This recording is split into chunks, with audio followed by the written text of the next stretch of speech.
નમસ્કાર મિત્રો, આજનો અભિવ્યક્તિનો વિષય છે શરદ પૂર્ણિમા, ચંદ્રની શીતળતા અને અમૃત વર્ષાનો મહાપર્વ. અને હું છું આપનો વ્યક્ત કરતા પુનિત ઠક્કર.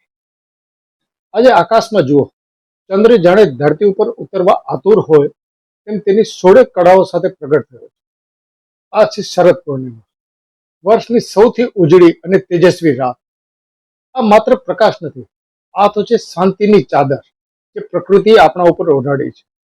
નવરાત્રિનો ઉત્સાહ શાંત પડ્યા પછી આ પર્વ આપણને શીખવે છે કે જીવનના દરેક સંગ્રામ પછી આંતરિક શાંતિની પૂર્ણતા આવશ્યક છે. શરદ પૂર્ણિમાની રાત એ બે મહાન દિવ્ય ઘટનાઓની સાક્ષી છે. પ્રથમ, આ એ રાત છે જ્યારે સમુદ્ર મંથનમાંથી ધન અને ઐશ્વર્યના દેવી માતા લક્ષ્મી પ્રગટ થઈ. માટે જ આ રાત્રે પૂજા અર્ચના કરીને આપણે માત્ર ધન નહીં પરંતુ સંતોષ અને સદબુદ્ધિ રૂપી વાસ્તવિક સમૃદ્ધિના આશીર્વાદ માંગીએ છીએ. આ રાત્રે માતા લક્ષ્મી ભક્તોને પૂછે છે, કો જાગૃતિ, કોણ જાગે છે?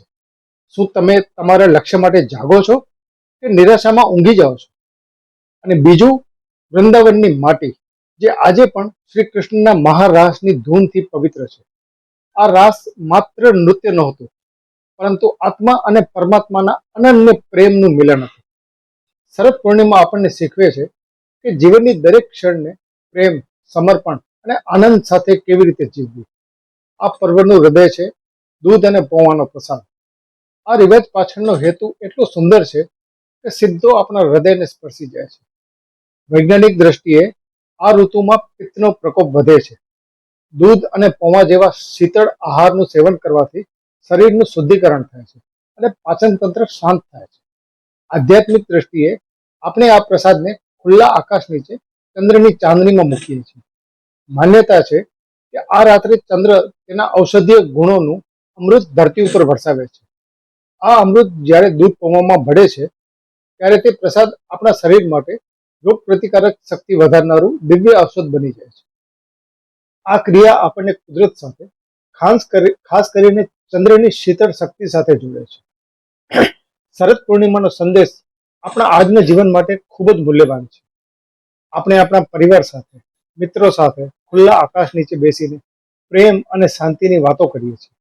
આ તહેવાર આપણને યાદ કરાવે છે કે જીવનમાં ગમે તેટલો અંધકાર હોય, હંમેશા પૂર્ણ પ્રકાશ અને આનંદની ક્ષણ આવવાની જ છે.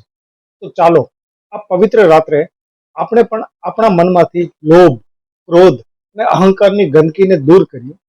ચંદ્રની જેમ શીતળતા અને સકારાત્મકતાથી ભરાઈ જઈએ અને દૂધ પૌવાના પ્રસાદની મીઠાશ સાથે જીવનમાં સંતોષની અનુભૂતિ કરીએ.